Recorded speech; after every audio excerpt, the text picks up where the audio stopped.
Assalamualaikum warahmatullahi wabarakatuh. Selamat pagi. Apa kabar anak-anak semua? Tentu kalian masih mengikuti protokol kesehatan dari pemerintah kan? Karena itu merupakan hal yang wajib di masa sekarang ini ya. Baiklah anak-anak, berjumpa kembali dengan saya pada mata pelajaran produk kreatif kelas 11 jurusan akuntansi ya. Nah, sebelum pembelajaran ini kita mulai, marilah kita berdoa bersama-sama agar materi yang akan kita pelajari pada pertemuan kelima ini dapat mudah kita serap dan kita ingat. Berdoa dimulai.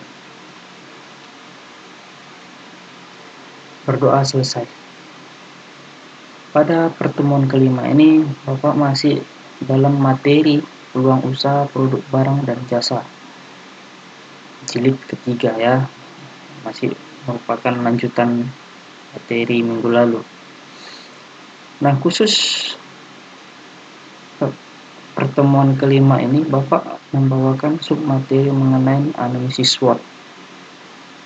Nah, sebelum kita masuk lebih jauh tentang analisis SWOT, kita harus mengetahui tujuan yang akan kita capai pada video pembelajaran kali ini. Apa saja tujuannya? Mari kita lihat. Setelah mengikuti pembelajaran ini, siswa diharapkan mampu untuk menguraikan analisis SWOT, khusus analisis SWOT-nya.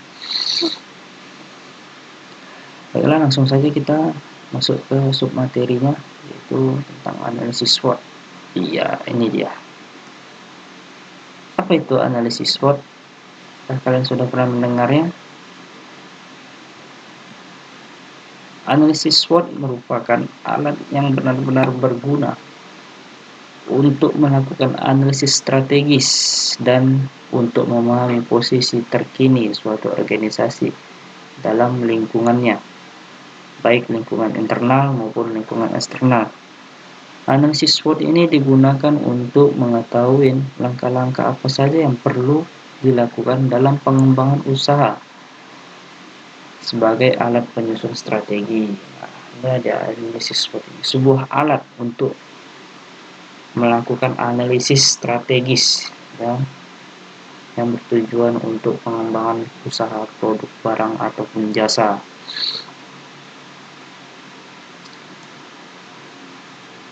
Nah, apa sih SWOT itu?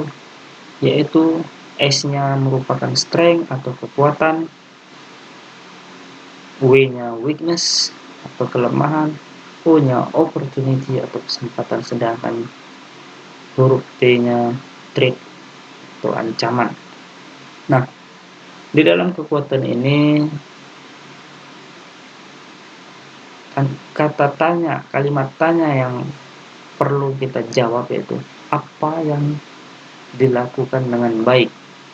Nah, pada weakness atau kelemahan, apa yang salah saat ini? Pada kesempatan, kemungkinan apa yang ada dan ancaman apa yang akan terjadi? Ya, apa yang dapat menjadi kesalahan? Pada kekuatan dan kelemahan ini merupakan fokus internal dari usaha kita, sedangkan peluang dan ancaman ini merupakan fokus eksternal ya, dari lingkungan sekitar usaha atau pasar kita ya.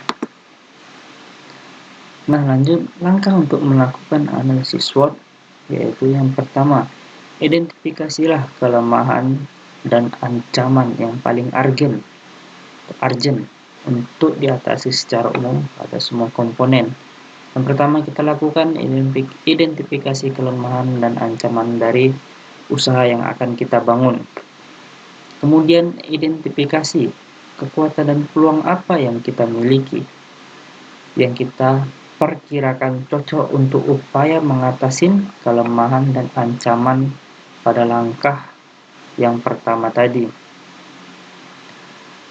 Kemudian langkah ketiga, masukkan butir-butir hasil identifikasi pada langkah 1 dan 2 ke dalam bagan analisis SWOT.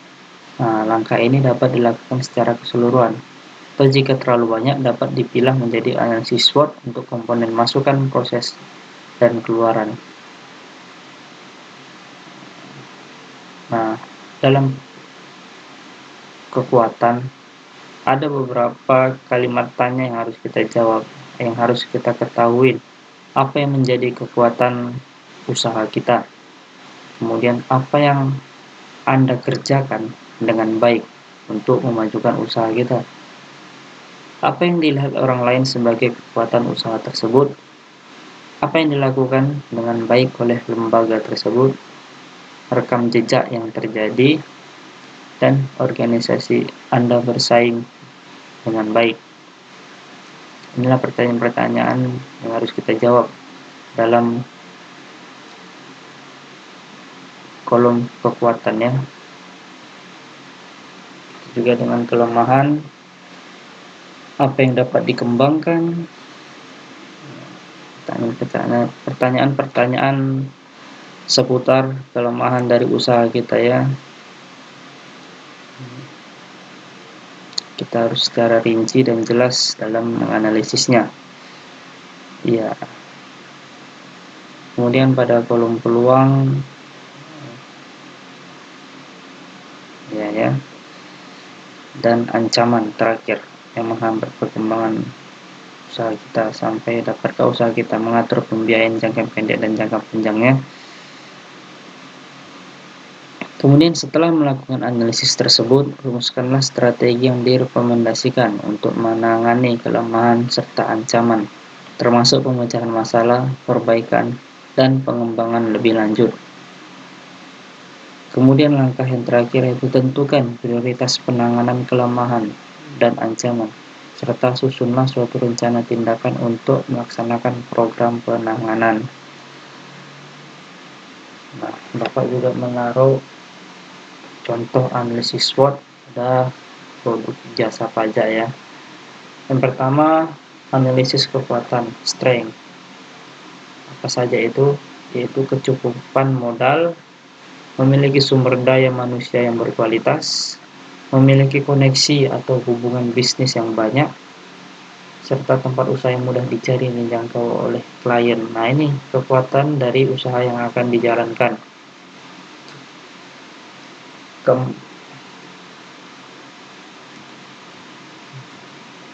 Kemudian yang terakhir, memiliki tanda akuntabilitas, kredibilitas, kejujuran, sehingga konsumen akan merasa aman dalam memakai jasa layanan pajak yang kita dirikan. Nah, kekuatan-kekuatan tadi dapat kita analisis ya. Apa saja yang menjadi kekuatan usaha kita saat ini. Kemudian setelah menganalisis kekuatan, kita analisis kelemahannya. Apa saja kelemahan pada usaha kita saat ini, atau usaha yang akan kita kembangkan, atau usaha yang akan kita jalankan. Tren jasa pajak yang mulai berkurang akibat persaingan antar usaha jasa pajak. Nah, usaha sangat bergantung kepada promo, sehingga keuntungan dapat berkurang drastis. Ditemukan karyawan memiliki pelayanan yang buruk. Nah, ini dalam bidang jasa, pelayanan itu adalah yang nomor satu.